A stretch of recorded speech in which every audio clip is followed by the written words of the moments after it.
The 2020 NBA draft is officially in the books. It was a fun draft with a bunch of shocking picks, but also a bunch of picks that I kind of expected as well, so that was fun. This is going to be the first of many videos that I'm making about the draft, so it's not going to be like my normal schedule.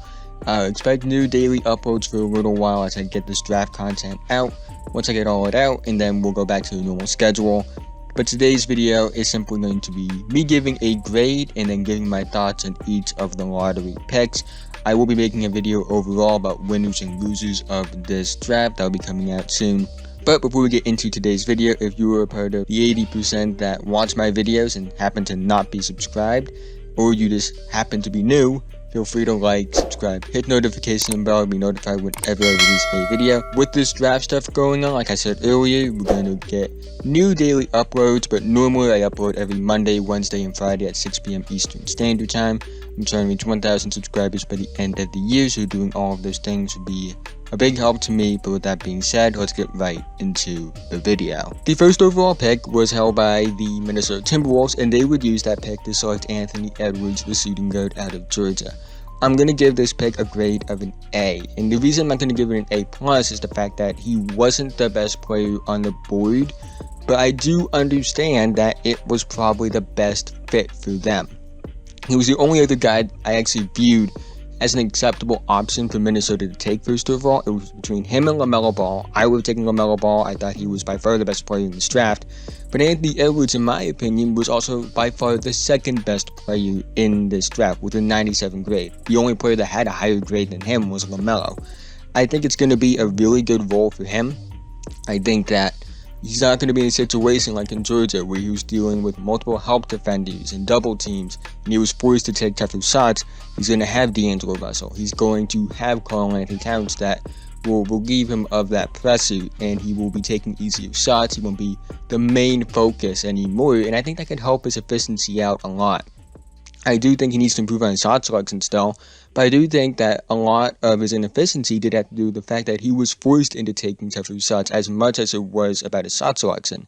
Again, still needs to improve on his shot selection. It's still a glaring hole in his game, but I do think that getting easier shots will improve his efficiency. I expect him to be at least decently more efficient in the NBA as a rookie than he was as a college freshman. And I think this is a good pick for Minnesota. It's not somebody that I view as a complete game changer, but I do think this is someone that could be your second or third scoring option on a contender. And I think that Anthony Edwards has found a role that fits him well, where he can be a scorer and not have to worry about carrying an offense, and Minnesota gets a really good scorer. And I think that this is going to be a pick that really works out, and I'm really excited to see what he does in Minnesota. The second overall pick in the 2020 NBA draft was held by the Golden State Warriors, and they would use that pick to select James Wiseman, the center out of Memphis. I'm going to give this pick a grade of a B. Now, on both ends of the spectrum, this might be shocking. For those of you who have known my thoughts and opinions on Wiseman as a player, you might be thinking this is a bit of a high grade. And for people that don't know my opinions on Wiseman, you might be thinking this is a bit of a low grade. But the thing is, either way, I think a B is a fair grade. For those who don't know, Wiseman is not very high on my board. I had him outside of the top 15. I just think that people are misconceptioning about what he is. He's a traditional drop big, and he probably would have been ranked higher than 19 on my board. Probably would have been ranked as high as probably number 9 had he played a full college season, because I do think there is potential with him. But based off what we saw in high school on the EYBL circuit, which is where a majority of his tape comes from, I'll be honest with you, it's just not that impressive. However, on the flip side of that, we can look at the fact that it was almost guaranteed he was going top 3, and I think that he went to the right team in the top 3. If any team in the top 3 was going to take him, it was going to be Golden State. That's the team I wanted him to go to. They have the best cultural fit. He has great mentorship with guys like Steph, Clay, and Draymond, and he won't be asked to do a lot. In Golden State, all he has to do is be a traditional drop big, and that's what his skill set is. I know that people want to say he's some unicorn type player, and maybe he will become one day, but the signs from the tape just aren't there for him being that player. And I think in Golden State, he'll be a guy that catches lobs, grabs rebounds, tries to play defense, although I do think he needs to improve on awareness, but I do think having Draymond Green there will be massive for him in his career. And I just think that, while again, I wouldn't take him nearly this high, I do think that it's a great fit for him and his future as far as development goes, and that's why I'm going to give it a B, and not give it a grade lower than that. The third overall pick was held by the Charlotte Hornets, and they would use the pick to select LaMelo Ball, the point guard for the Israeli Hawks. This pick is getting an A+ grade. This was by far the best player in the draft, in my opinion.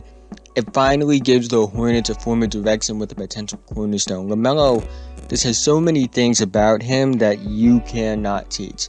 He has a feel for the game that some of the best NBA veterans don't even have, and he's only like 19 years old.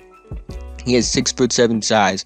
He has the best passing vision of a prospect I've seen in recent memory. He's one of the most accurate passers I've seen, and he makes the most difficult passes look so easy. And he had a good assist-to-turnover ratio in the NBL, which is a sign that he probably is a better decision maker than he gets credit for. Of course, there are problems. He needs to work on his shot. He needs to work on his finishing ability, and he needs to improve his defensive effort. But I do think this was by far the most talented player in the draft, and he kind of fell to number 3. And when you can get, the best player in the draft with the third pick, I think that's always a good thing, and you're going to get an A+ because of that. When you can get a guy that was valued a lot higher at a lower slot, it's really good. I do think that with these top 3 picks, we all knew it was going to be these 3 guys. Even if we had the boards differently, we all kind of had an idea that these 3 guys were going 1, 2, 3, but we just didn't know the order.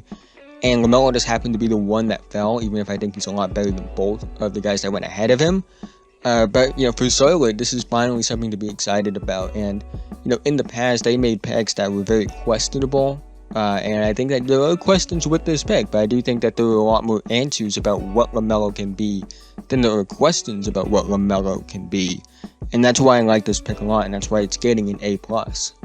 The fourth overall pick was held by the Chicago Bulls, and they would use that pick to select Patrick Williams, the power forward out of Florida State.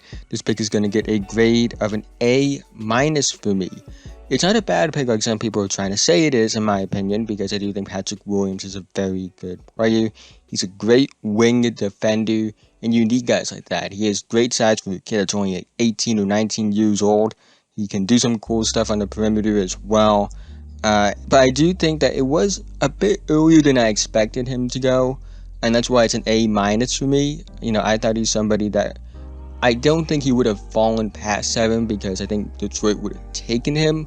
But I do think that there were better guys on the board, guys like Killian Hayes, in particular Tyrese Maxey was on the board, who I was super high on. We'll talk about him in another video, because he fell pretty far. But to get with Patrick Williams, there were definitely some guys that were slightly better, and I think there might have been better options. But I do think that getting a guy that can play defense and can have the offensive potential as well is very important.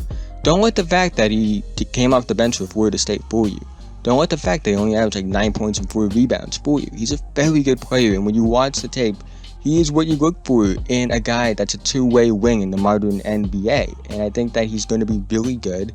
And I think that this is somebody that, when you look back on it, will be like, okay, why were they so mad about this pick? This guy ended up being incredible. I think he has potential to be one of the better two-way players in the league one day. I don't get the Kawhi, OG Anunoby, Jaylen Brown comparisons he gets, but I do think he has a chance to be a guy that puts up like 15, 16 points per game and plays elite defense. The fifth pick was held by the Cleveland Cavaliers, and they would use this pick to select Isaac Okoro, the small forward out of Auburn. This pick is getting an A+ for me. This, in my opinion, was the best fit in the draft. Ever since LeBron left for the second time, the Cavs have drafted a lot of guys that were offense first. Colin Sexton, Darius Garland, Kevin Porter Jr., so they really needed defense. They aren't a good defensive team at all. And with this pick, they selected the best perimeter defender in the draft, and I think a guy that has an argument for being the best overall defender in the draft in Isaac Okoro. He's big, he's strong, And he's better than people give him credit for on offense as well. This is not a guy that is just going to be like Matisse Thybulle, where he's great on defense but isn't really good on offense. Isaac Okoro does have offensive skills. He's not a good shooter. That's the one thing he needs to work on. But he's a good passer. He's a good ball handler as well, so it's not like he's some lost cause on offense. I get this idea that people think that if you can't shoot, you're not good on offense, and that's not true. He can't really shoot. He's not a good shooter at all, but at the same time, he does other things good on offense. If you do some things well on offense, you do have good offensive skill sets. It's just that you don't have a very important one, which is why he didn't go top 3, because if he could shoot, he would go top 3 in this draft. But because he doesn't, he falls a bit to 5. But this is the best fit for me because, again, he's somebody that can play in the lineup with Colin Sexton, Darius Garland, and Kevin Porter Jr. He's somebody that can contribute on offense if he needs to. But at the same time, he'll make an impact without even scoring a point if he has to. As a guy that hustles, a guy that plays amazing defense, and is just a glue guy. So you get a guy that can be like your Marcus Smart, and every team would love to have a guy like Marcus Smart, and I think the Cavs got a guy like that. I think he has all defensive first-team potential written all over him. And I think that the Cavs get the glue guy, but I also think they get a guy that could be even more than that if he develops a few things in his game. The 6th pick was held by the Atlanta Hawks, and they would use this pick on Onyeka Okongwu, the big man out of USC. This is another pick that's going to get an A+ for me. Okongwu was my number 3 player in this draft, and he was the best big man in this draft, in my opinion. The Hawks were in an interesting situation entering the draft because when you look at what they needed on the roster, there wasn't anything that was glaring when you looked at it. They had a point guard. Trae Young is their franchise centerpiece. They were set on the wing with DeAndre Hunter and Cam Reddish. Kevin Huerter was a good shooting guard. You got guys like John Collins at the power forward spot, and they just traded for Clint Capella. So it really wasn't like they had a glaring need, and they were a team that very well just could have gone best player available, and I think they did by getting Onyeka Okongwu.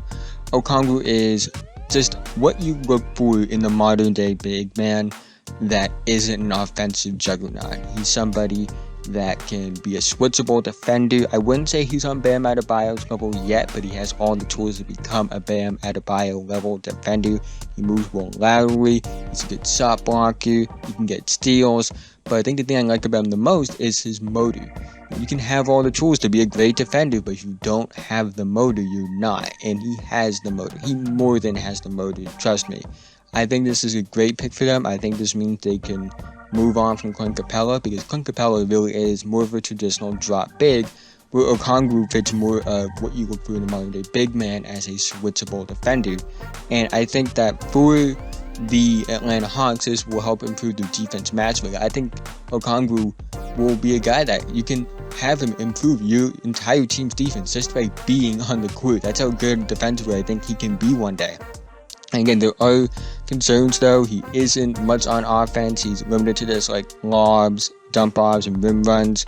But what he can give you defensively more than makes up for, I would say, a lack of offensive game. Although I do think the fact that he's at 70% from the line on a good volume in college is something that is encouraging. And I do think that he could develop like a solid mid-range jumper to maybe even a decent 3-point shot in the NBA. But we'll have to see with how that works. But I love this pick for Atlanta, and I think this will improve their team a lot.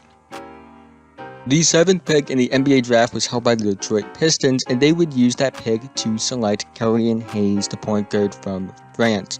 This was another grade that I may be a bit high on this, but I think it's another A+ grade. He's a great fit with Detroit, who needs a point guard because we don't know what's going on with Derrick Rose, or even if he's going to be there, but either way, he's not going to get any better than he is right now. And I think he's somebody that I don't know if he was even supposed to be on the board at this point. I don't think the Pistons thought he was going to be on the board at this point.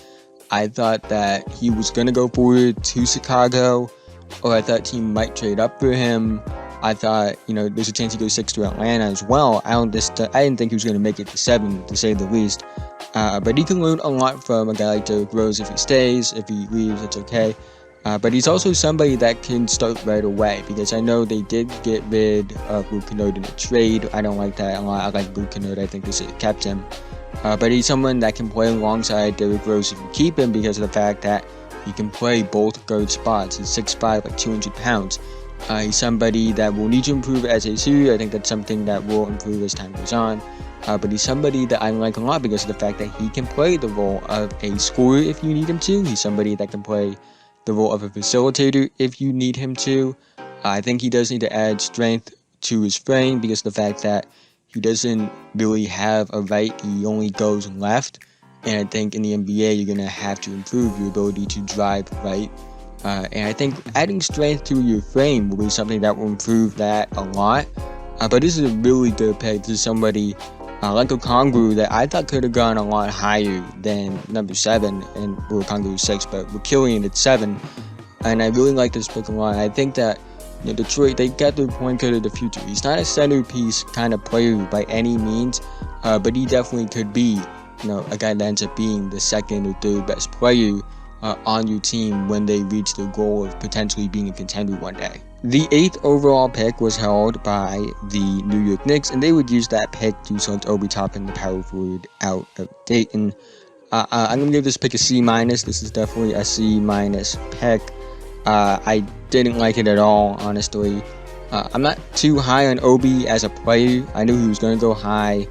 I thought he might even go higher than this, but no, I wasn't too high on him. I wouldn't take him in the lottery, I'll be honest with you. He doesn't do a lot for you defensively. He isn't a good pick and roll defender. He gets buried under the rim by stronger post players. There is just a lot of negatives with him on defense. And while he's a solid offensive player, he's not good enough on offense necessarily to overshadow how bad he is defensively. But things could change. I've been wrong before about stuff like that. Trust me. But, I will give the Knicks the benefit of the doubt by saying that this is a very safe prospect. This is somebody that I think is very coachable. This is somebody that is pretty smart on offense. I will say that. He knows what he is. He's pretty self-aware of what he's capable of and what he's not capable of. He fits the baseline of what you look for in a shooter, which is, can you leave him open? And the answer is, you can't leave him open. He will hit an open three-pointer. I wouldn't say he's a good shooter, but I do think that you can't leave him open. That, again, is a good baseline to start with. He's a very athletic, vertical athlete. He moves well north to south, even though he doesn't move well east to west, but he does move well as a north to south athlete. There are plenty of things I like there. Athletically, of course, we've all seen the dunks. Those are just so fun to watch, and it's a pretty fun highlight watch, but it's not necessarily a fun tape watch, I would say. But, it's a safe pick. I think it's a reach, necessarily. I know a lot of people are higher on him than I am, and I will give the Knicks benefit of the doubt if it's a pretty safe player. I just don't think he has the highest ceiling. I will say, though, I do like him at the power forward spot more than I like Julius Randle at the power forward spot, because I think that Julius Randle probably will put up better numbers than Obi in his rookie year. But I do think Obi is going to be the better player just based off the fact that Obi is much more self-aware of what he can and can't do, and he's just a much better decision maker as a passer and as a shooter than Julius Randle is. So I do think that Obi is an upgrade over Julius Randle, and that doesn't really say much, I'll be honest with you. But again, I'm just not too high on this pick, but I'm wishing for the best for the kid. I shouldn't say kid, he's older than me. But I'm wishing for the best for him, I will say that. And I hope it works out, and hope everything I just said, he proves me wrong. The 9th pick was held by the Washington Wizards, and they would use that pick to select Deni Avdija, the small forward from Maccabi Tel Aviv. He's from Israel. I'm going to give this pick an A-. I don't think it's a steal like some people are going to say it is, because he was expected to go top 4, maybe even top 3. He falls to 9. But I'm going to give this an A-. I think this is proper value for him. This is a place where I thought his range was. I think his range in this draft was between 7 and 12. I didn't think he was top 5 or anything, but 7 to 12 was more than fair, and he goes 9. Goes right in that range. It's a spot that made sense. Washington needed a small forward. And they got, in my opinion, probably the best small forward that was available at this point in the draft. And he's a guy that would fit in well with what Washington's going to try to do this year. I don't know what they're trying to do this year. I don't know what's going on with John Wall. I don't know what's going on with Bradley Beal. But if they stay, I think having a guy like Deni Avdija is fine. He's somebody that can make an impact as an effort guy. He has a great motor. He doesn't do anything that stands out, but you don't really need him to do anything that stands out when you have such a great scorer in Bradley Beal and potentially, the passer that John Wall is. So again, he can kind of just do a little bit of everything when he needs to. And I think that's something that he'll do fine. I don't think he's going to put up eye-popping stats his rookie year. I think we're looking at a guy that might average less than 10 points per game, might average a little more than that, maybe 11 points per game, and just put up 4 rebounds, 4 assists. That's the kind of rookie year I'm expecting from him. But this was a really good landing spot. It makes a lot more sense than other spots that I've been seeing him going. I've seen in mocks to Cleveland and Chicago, and those picks just didn't really make sense to me. But to a place like Washington, where it's proper value for the prospect, and I think that it's a good bet. I think it's a good pick. It's an A- pick. It isn't enough for me to say it's a spectacular pick. It's an amazing fit. It's perfect. But I do think it's a good pick given that it is pretty much proper value for where he was projected to go, in my opinion. The Phoenix Suns would use their 10th overall pick to select Jalen Smith, the power forward out of Maryland. This pick is getting a C-. I know people think this is a massive reach. He was 17 on my board, so it isn't as big of a reach in my opinion, but it still was a reach nonetheless. Jalen Smith is a good player. He's a big man that can shoot a bit. He's somebody, that can block shots, things like that. But the thing is, there were definitely better players on the board. You had Cole Anthony. You had, a guy like Devin Vassell, Kevin Lewis, Tyrese Haliburton was still on the board. Tyrese Maxey was still on the board as well. So there definitely were better options, in my opinion. That's why it isn't a good pick. Plus the fact that I don't know how he necessarily pitched with DeAndre Ayton either. And I guess the thing is, I just have guys that were just massively higher on my board, and that's why I'm probably pretty low on this pick. Again, I don't think it's a massive reach as far as value goes. It's definitely a reach, but not a major reach, because he was only, 7 spots lower than when he was drafted, in my opinion. But at the same time, when you have guys that are top 4, top 5, top 6, top 10 on my board that were still available, I think you would rather have those guys. I know they traded for Chris Paul, but you could have taken a Cole Anthony or Kyle Lewis Jr. and had them be the understudy of Chris Paul and groomed them to be the point guard of the future. And I think that would have, been a bit more beneficiary for the Suns in the short term, because I do think that both Kyra and Cole could have came off the bench and had a great impact and a great move for the future as well. But I just think that there were just better options than Jalen Smith on the board. And I think he's a solid player, but I definitely think that there were just guys that they should have taken over him, because Jalen Smith was somebody that probably was a late lottery pick at best, and someone that probably was going to go in the mid to late teens. The 11th pick in the 2020 NBA draft was used by the San Antonio Spurs to select Devin Vassell, the shooting guard / small forward out of Florida State. Devin Vassell was number 9 on my board, so I'm going to give this pick an A-. I think that Devin Vassell is one of the best off-ball defenders in this draft. Isn't necessarily a good on-ball defender. Wouldn't say he's bad though, but I definitely think that his off-ball defense is vastly superior to his on-ball defense. He's somebody that has shown a lot of shooting potential as well. Although there are some concerns about his shooting form, obviously, because of the fact that there was a video that came out where it looked like he completely revamped how he was shooting. It did not look good at all. But I do think that I will give him the benefit of the doubt, and we'll see what happens when this season starts. But it's something that is a bit concerning to me. But overall, I really do like the pick. I thought he could go a bit higher in this draft, but he does go number 11 to the Spurs, which is a great spot for him development-wise, because the fact that San Antonio has a legendary developmental staff team, and they've developed guys into really good players, not just like guys like Tony Parker and Monte Ginobili in the past, but more recently, guys like DeJounte Murray, who's developed into like one of the best defensive guards in the league, guys like Derek White, who's developed into a really good player. So it's not just like it's what happened in the past. Like recently, they've been developing guys as well, and I think Vassell is going to benefit greatly from developing there. I hope that they do play him a lot in his rookie year, but I do know the Spurs are known for not necessarily playing the rookies that much. We saw it with Keldon Johnson, we saw it with Lucas Simonek, we saw it with Lonnie Walker. We've seen it with a bunch of guys. Even DeJounte Murray didn't really play that much his rookie year. So again, there are some concerns that he may not play a lot his rookie year, but at the end of the day, I think in the long term, this is going to be a great pick for them.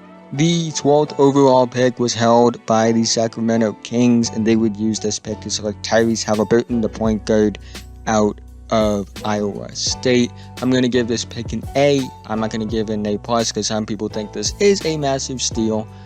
This is definitely proper range for him, in my opinion. This is somebody like Deni that I thought was like, a 7 to 13, 14 player. And I think this is proper range, but I do think he's a really good fit with what Sacramento could use. So I really like the pick. I get this idea that people think it's a bad pick. I just think Sacramento didn't think he was even going to be on the board at this point, so I think they just jumped at the opportunity to take him because they never expected him to make this point. But secondly, he's just a good fit, and I think people were saying like, oh, Sacramento has all these guards, it's a stupid pick.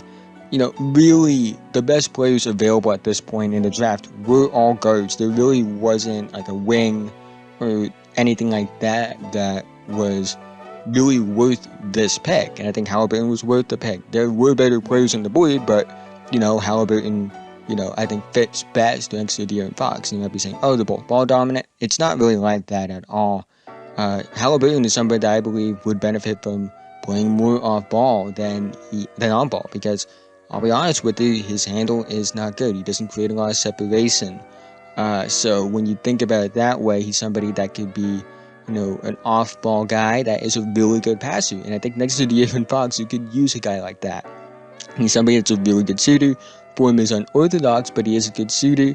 But at the same time, it's just a perfect fit because Haliburton does have the height to play the shooting guard spot. I think that De'Aaron Fox is going to be still the main guard there, obviously, because I think he's easily their best player. And I feel like with, Haliburton there, it's just a good fit. He's somebody, that can be a catch-and-shoot guy. He's somebody that can, run a pick-and-roll with Marvin Bagley. He's somebody that can, throw passes in transition. He can do a bunch of fun things for Sacramento, and is somebody that can be a secondary playmaker. I think that's what his role will be in the NBA. I think that's the kind of player he projects as a secondary playmaker. And in Sacramento, next to De'Aaron Fox, he will be that secondary playmaker, especially with guys like, Buddy Hield wanting out.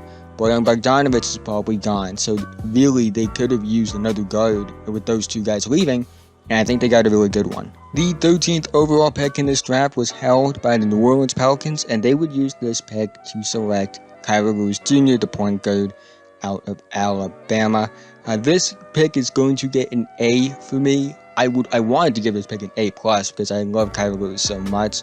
But I did have Kira Lewis 10 on my board.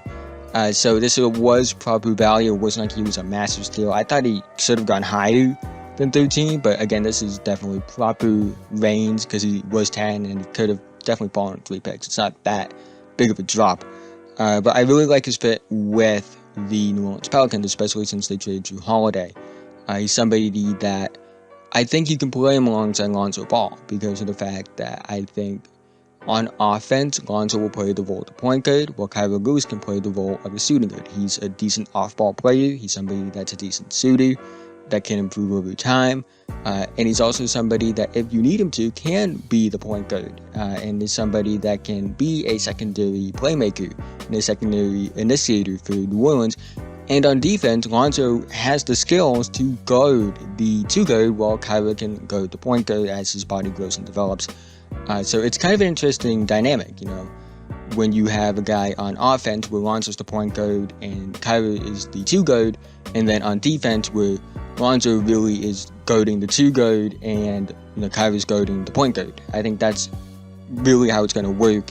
I like this pick a lot. Kyra Lewis is somebody, he's somebody that probably many thought would go later even. But I think that by the time the draft started, we knew he was going to be a lottery pick.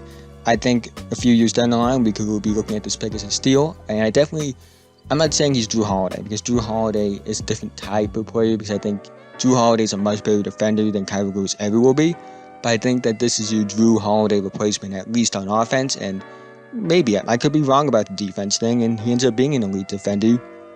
But definitely on offense, I definitely feel like this was the guy that's going to be the Drew Holiday replacement. And I think that he's going to be really good for him. And the Pelicans, I think they're building something special in New Orleans. And with the 14th pick, the Boston Celtics selected Aaron Nesmith out of Vanderbilt. He's a small forward. I'm going to give this pick a B-. I'm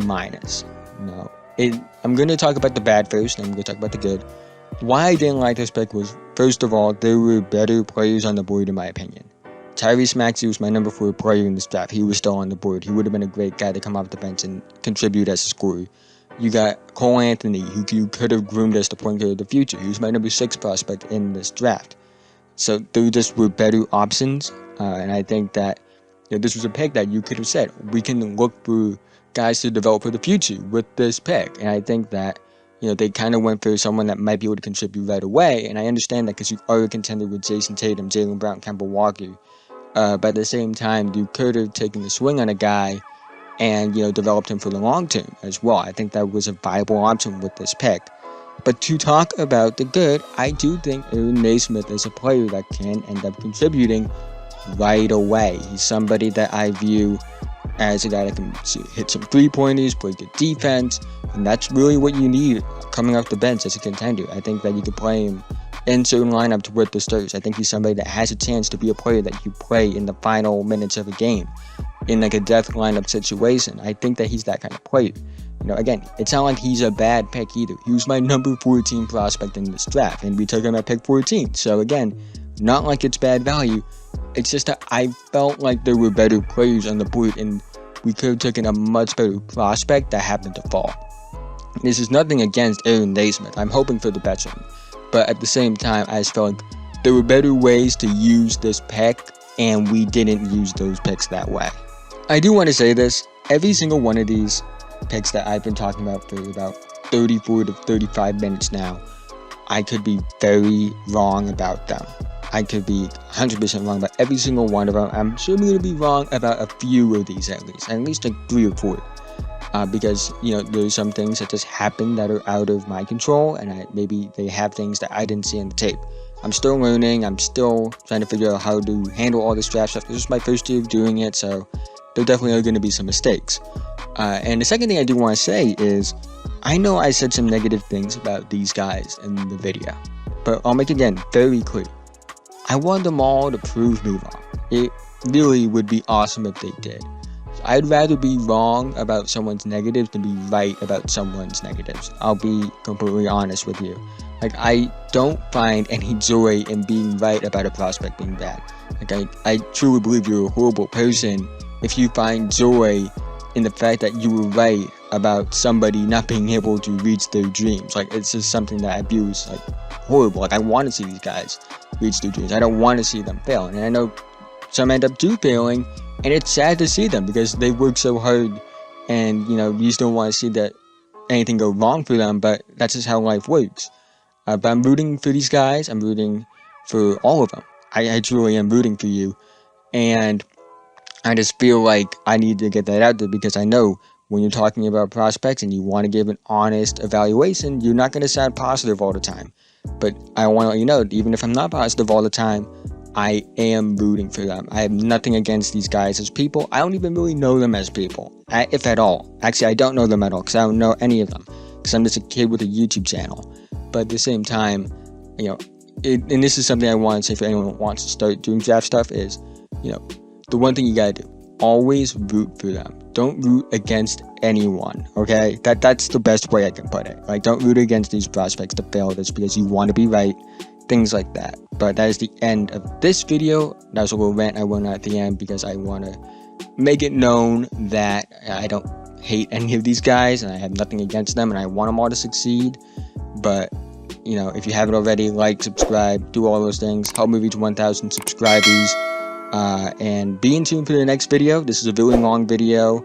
Expect a video about the draft winners coming out soon, and maybe the draft losers, then maybe a stat comparison video as well, among other things that are draft related. So again, subscribe if you wanted to see those videos that are coming out soon. But with that being said, have a nice day.